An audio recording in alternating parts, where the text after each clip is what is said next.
ucapan Allah berkehendak dan engkau berkehendak.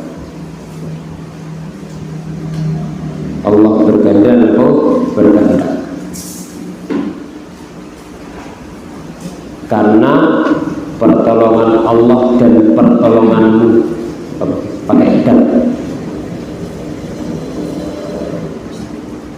Ini hukumnya bagaimana? Sudah kita bahas bahwa berkaitan dengan hal ini ada 3 pembagian. Yang pertama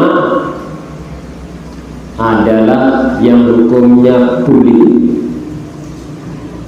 menisbatkan masyiah kepada manusia dengan mengucapkan Masya Allah thumma syi'ta. Allah berkehendak kemudian engkau berkehendak. Karena pertolongan Allah kemudian bantuanmu, hukumnya boleh.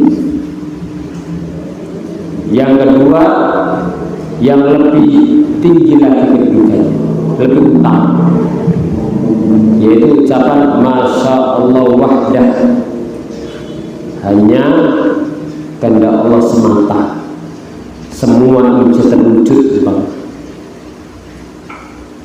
Ini lebih tinggi.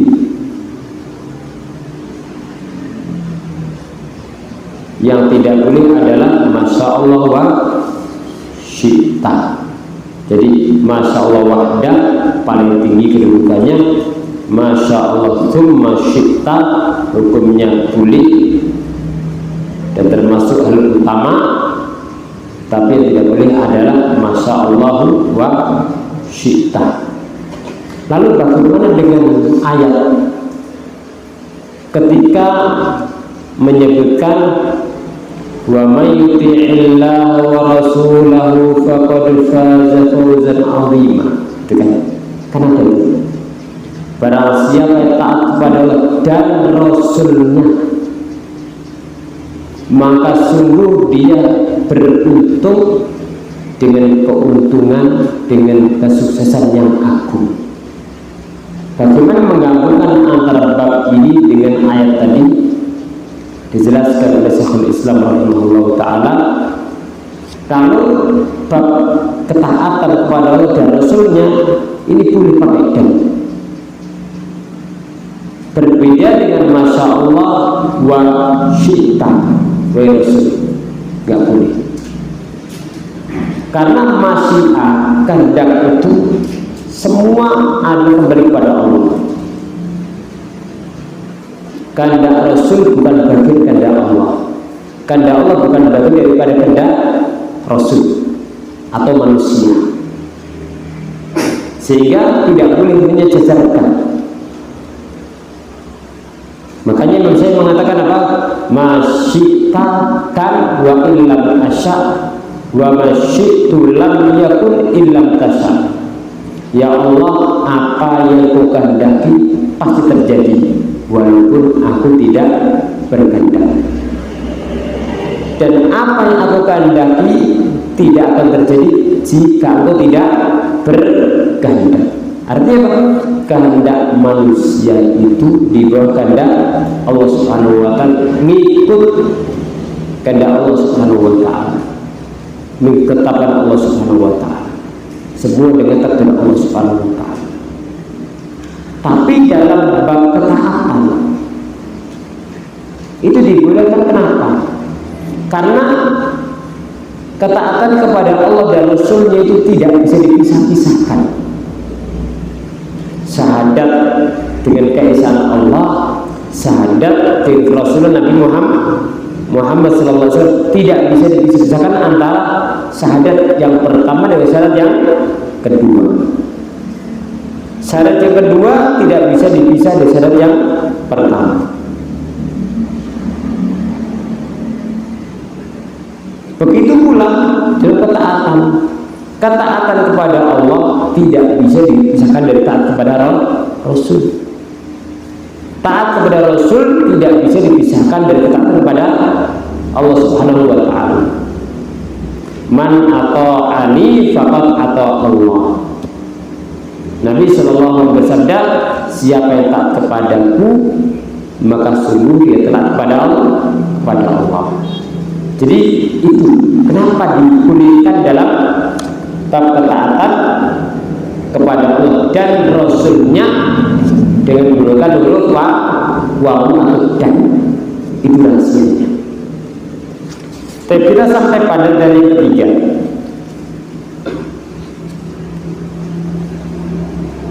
Walid bin Majah an Tufail akhi Aisyah li ummiha.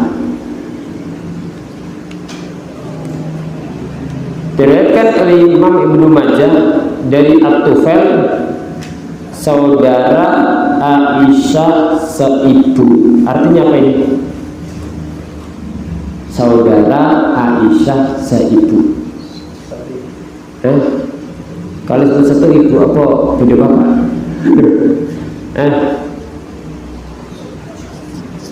Saudara Aisyah seibu.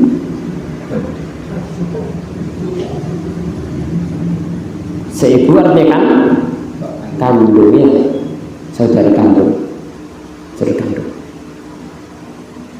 Li ummi qala ra'aitu ka'anni ataitu ala nafarin minal yahud. At-Tufail mengatakan, aku melihat dalam mimpiku. Ra'aitu di sini artinya aku melihat dalam mimpiku bahwa aku mendatangi suatu kelompok dari kaum Yahudi. Mendatangi kelompok dari kaum Yahudi. Qultu, aku katakan, innakum la antumul qaum laula annakum taqulun Uzair bin Allah. Sesungguhnya kalian sebaik-baik kaum kalau bukan saja kalian mengatakan dan meyakini Uzair itu anak Allah. Wa qalatil yahudu Uzair bin Allah wa qalatil nasara Isa ibnu Allah. Jadi kaum Yahudi ini hulu ekstrim kepada Uzair dan mengatakan anak Allah, tapi sebaliknya gulu dalam menghina Nabi Isa alaihissalam, menuduh bahwa Nabi Isa anak zina. Jadi gulu kanan gulu kiri. Orang musyrikin apa? Yakni mereka mengatakan para malaikat itu banatullah. Ta'ala Allah amma yaqulullah kabillah. Maksudnya Allah dari apa yang mereka ucapkan. Allah sudah menegaskan dalam surat Al-Ikhlas, lam yalid wa lam yulad wa lam yakul lahu kufuwan ahad. Sehingga keesaan Allah adalah tidak hasilnya mutlak, tidak bisa dilanggar sama sekali. Siapa melanggar ini berarti dia melanggar prinsip dalam agama, sehingga boleh mengucapkan selamat kepada agama lain. Karena Anda mengucapkan selamat dengan hari kelahirannya, berarti Anda ikut mendukung keyakinan mereka kalau meyakini Allah punya anak.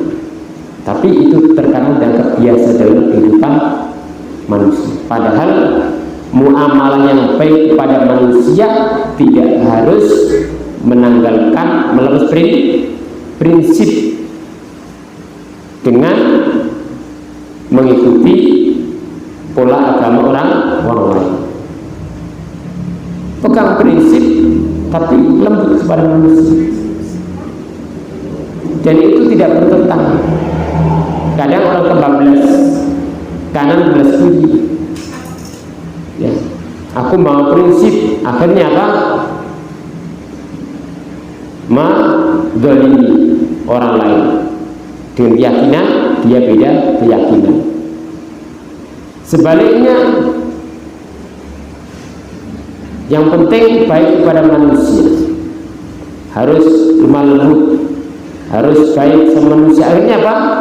Dia tanazul, dia melepas prinsipnya, ikut pola, ikut cara, tasabuh, menyerupai cara agama orang lain yang menjadi ciri khas dalam agama mereka. Kata beliau, Tufail, ra'aitu ka'anni ataitu ala nafarin minal yahud.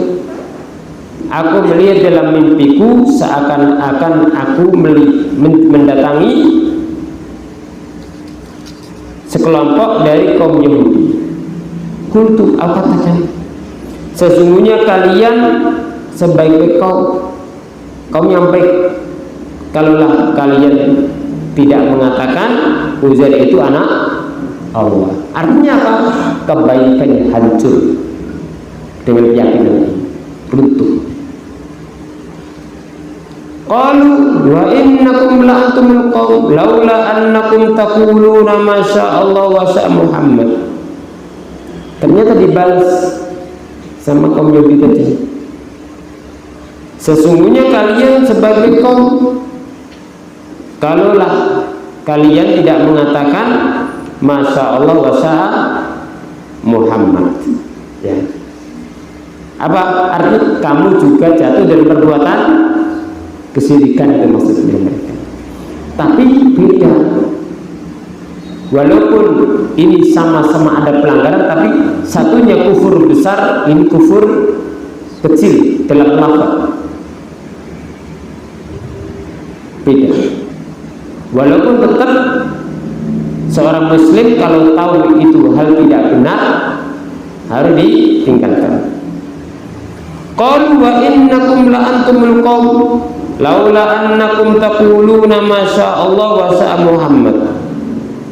Falamma asbahtu akhbartu biman akhbartu. Tatkala datang waktu pagi, aku kabarkan tentang mimpiku siapa atau orang yang aku kabari. Jadi beliau mengabarkan sebagian orang. Summa ataitu Nabiya sallallahu alaihi wasallam fa akhbartuhu. Maka aku menemui Nabi sallallahu alaihi wasallam dan aku ceritakan.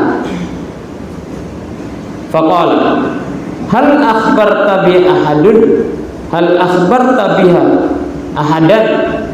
Apakah kamu sudah mengkabarkan kepada seorang pemimpimu tadi? Qultu na'am. Kata Tufail, iya, aku sudah menceritakan. Qala fa hamidallahu wa asna alaihi. Lalu Rasul memuji Allah dan menyanjungnya, mengulang pujiannya. Summa qala amma ba'du. Amma ba'du itu kalimat intikal, pindah dari satu tema ke tema yang lain. Jadi bahasan-bahasan yang lain. Fa inna Tufail ra'a ru'yan. Sesungguhnya Tufail tadi, saudaranya Aisyah, telah melihat suatu mimpi. Akhbar biman akhbar minkum, dan beliau sudah mengkabarkan kepada sebagian dari kalian.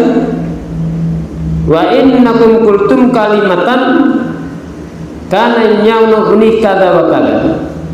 Sungguh kalian mengucapkan suatu ucapan yang mencegahku untuk mengingkarinya, ya, mungkin tadarruj, butuh tahapan untuk mengingkari.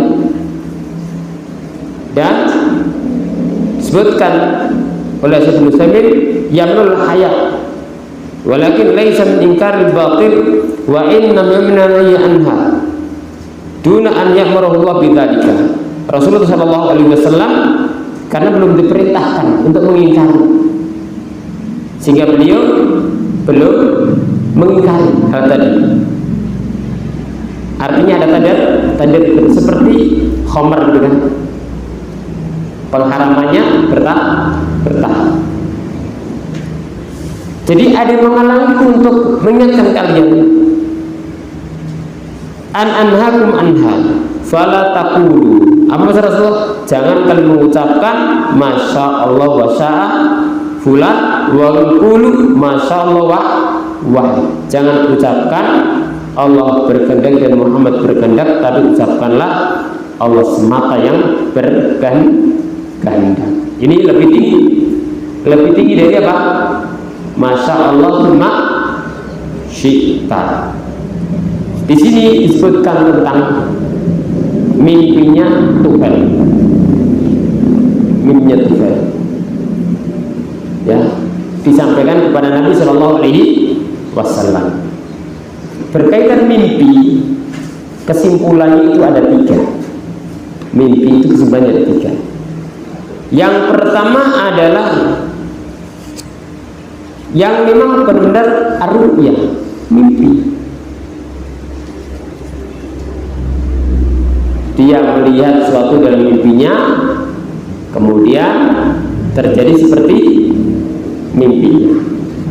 Mimpi yang benar. Mimpi yang benar. Seperti mimpinya para nabi, ya.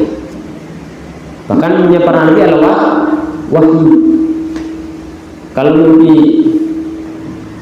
kita, ya, manusia, bisa baik bisa buruk, dan tidak ada mimpi wahyu kecuali mimpinya para nabi.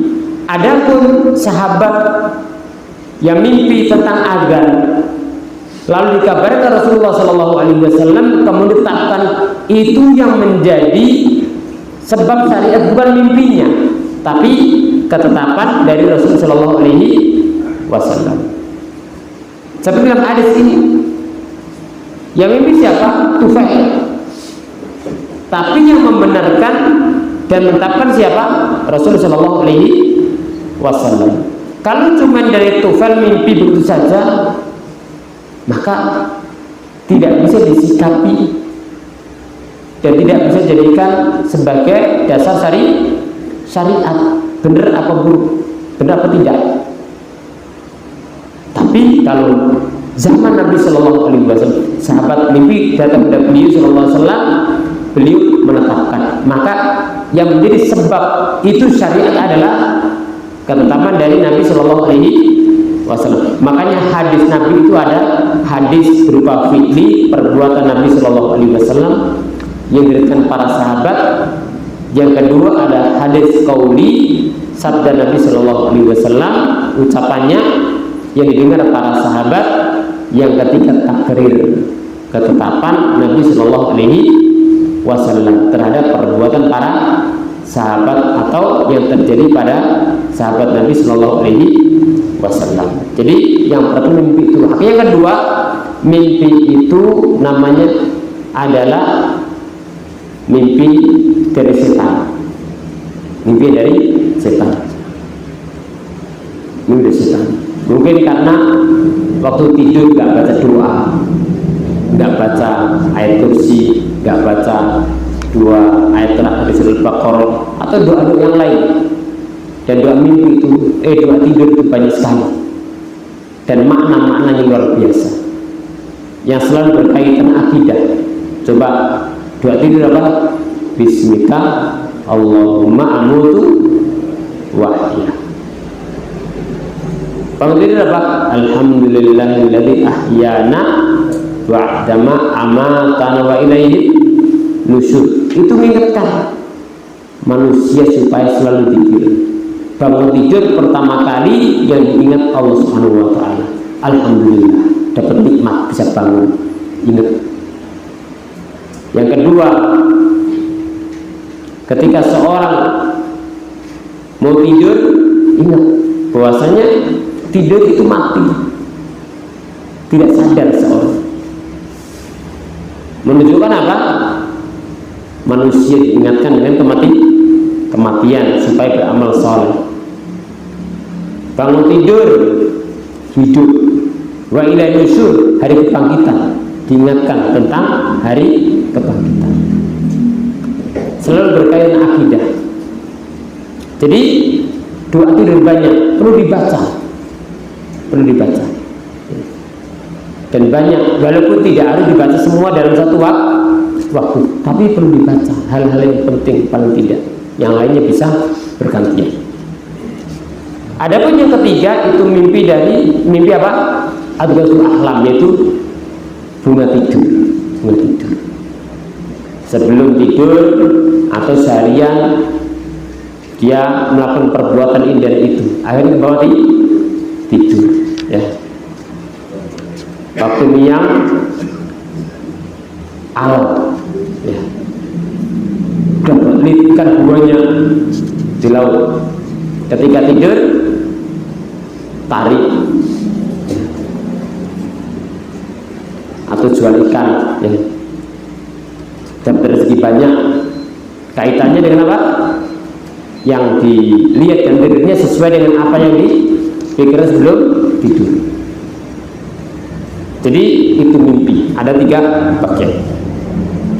Tapi kita ambil beberapa masail kandungan bab. Yang pertama, ma'rifatul yahud bisyirkil akbar.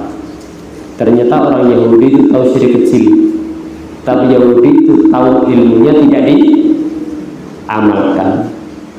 Dia mengingkari kesyirikan kecil yang terjadi pada sahabat, tapi dia jatuh dalam kufur besar, syirik besar, tapi tidak peduli. Dan memang Yahudi tabiatnya apa? Ya'lamun wa la ya'malun. Tahu tapi tidak diamalkan.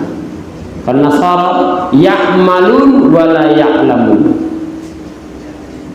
Berbuat tapi tidak ada dasar ilmu. Dia itu tarakul hak amdan, meninggalkan suatu kebenaran dengan sengaja. Karena mereka tahu. Adapun umat Islam diharapkan apa?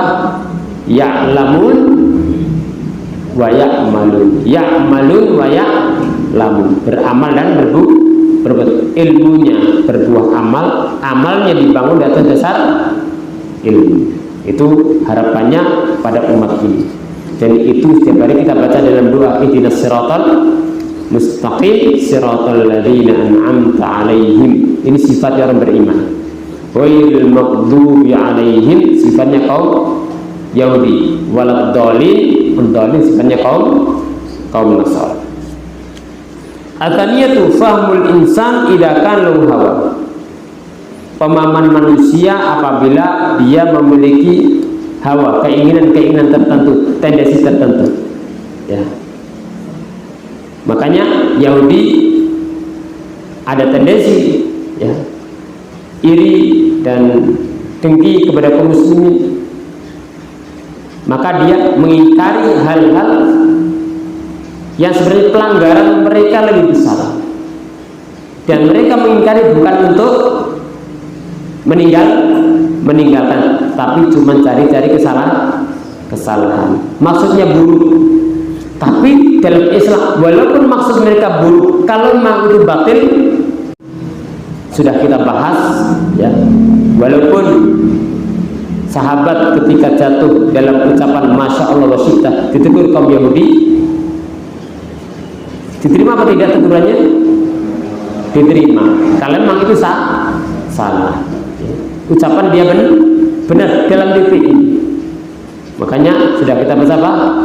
Kebenaran itu diterima dari siapa saja, tapi tidak dicari dari siapa saja, ya. Diterima dari siapa saja, tapi tidak dicari dari siapa saja.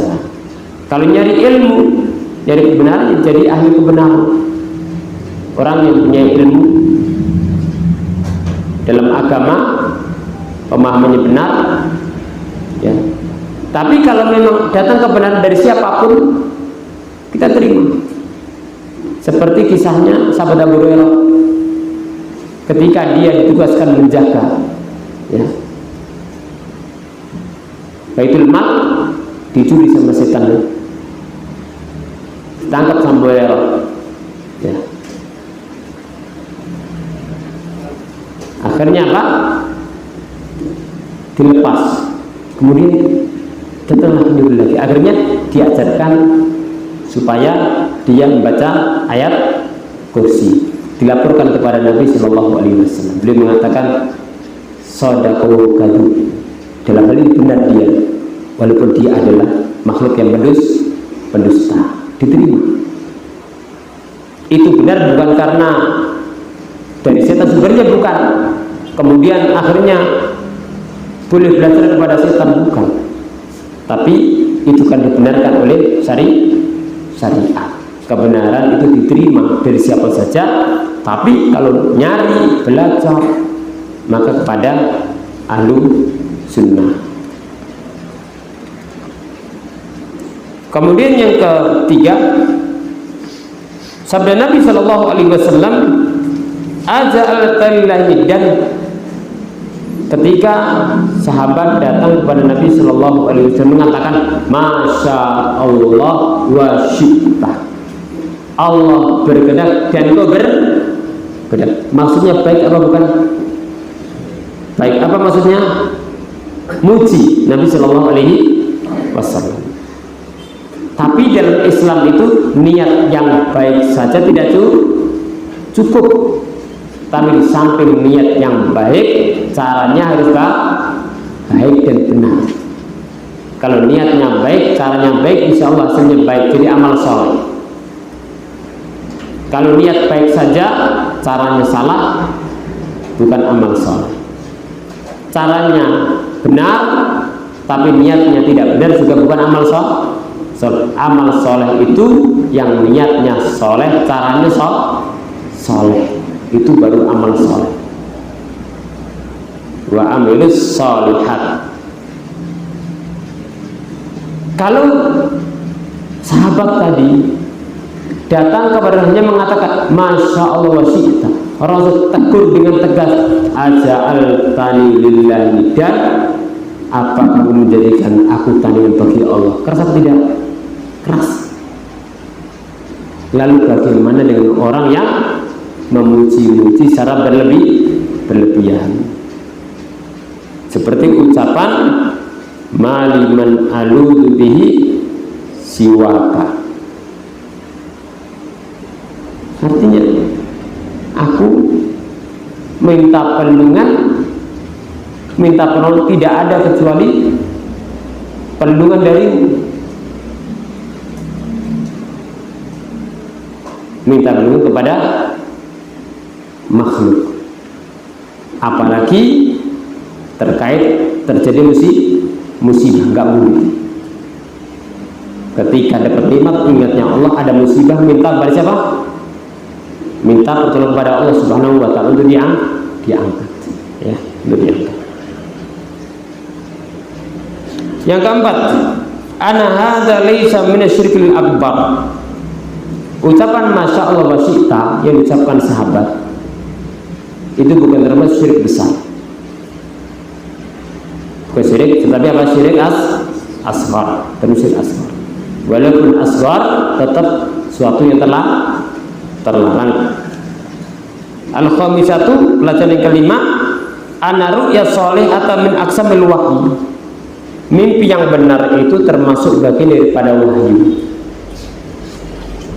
Kalau itu mimpi dari Nabi atau dibenarkan oleh Nabi Shallallahu Alaihi Wasallam, bukan dengan mimpi ternyata ketemu Nabi Muhammad Shallallahu Alaihi Wasallam lalu diajari untuk puasa ini atau sholat ini dan itu, atau sholawat ini dan itu, dianggap itu bagian daripada wahyu atau hadis. Sudah terputus wahyu. Islam sudah sempurna. Mimpinya manusia bukanlah wahyu, sudah. Tapi walaupun mimpinya manusia bisa benar, bisa salah, ada yang benar, tapi bukan wahyu. Berbeda mimpinya Nabi atau mimpi yang dibenarkan oleh Nabi Shallallahu Alaihi Wasallam. Ya, mimpi yang benar Nabi Shallallahu Alaihi Wasallam. Jadi katakan itu wahyu karena tetapkan Nabi Shallallahu dengan sunnah takririah, sunnah takririah. Kemudian khamisatu, ana qad takunu sabran li syaibatil ahkam. Bahwasanya mimpi yang benar itu bisa jadi sebab syariat sebagian hukum, yaitu pada zaman zaman kenabian. Setelah zaman kenabian nggak ada. Apalagi kemudian seorang mengatakan aku mimpi ketemu Nabi. Apakah orang mimpi ketemu Nabi itu pasti Nabi? Tergantung. Disebutkan dalam hadis kalau mimpi ke Nabi itu benar karena setan tidak bisa menyerupai Nabi Shallallahu Alaihi Wasallam. Maksudnya adalah tidak bisa menyerupai Nabi SAW kalau dengan rupa beliau yang asli, sebagaimana disebutkan dalam Asy-Syama'il, sifat-sifat Nabi SAW dalam hadis-hadisnya. Itu ya. Makanya perlu belajar Syama'il Muhammadiyah. Itu di antara hikmahnya adalah seorang itu tahu sifat-sifat beliau, sehingga kalau mimpi ketemu Nabi Shallallahu Alaihi Wasallam, lalu sesuai dengan dalam hadis-hadis yang sahih sifat-sifatnya, maka itu benar. Setan tidak bisa menyerupai. Tapi kalau ternyata yang dia lihat itu sifat-sifatnya tidak seperti sifat dalam hadis, umpama mimpi ketemu Nabi SAW tapi beliau tidak berjenggot, ya berarti bukan Nabi Shallallahu Alaihi Wasallam, tidak sesuai dengan sifat Nabi Shallallahu Alaihi Wasallam. Maka perlu pelajari tentang Asy-Syama'il Al-Muhammadiyah, di samping berkaitan akhlak, adab dan seterusnya, juga berkaitan ahkam, tapi juga tidak kalah penting adalah berkaitan sifat-sifat fisik Nabi Shallallahu Alaihi Wasallam, sehingga kita semakin cinta kepada beliau, semakin muliakan beliau. Juga ketika mimpi bisa memastikan mimpi ini benar, seperti disebutkan dalam sifat-sifat Nabi Shallallahu Alaihi Wasallam. Masyarul muslim rahimakumullah, ini bab yang ke-44. Berikutnya insya Allah kita akan masuk pada bab yang ke-45.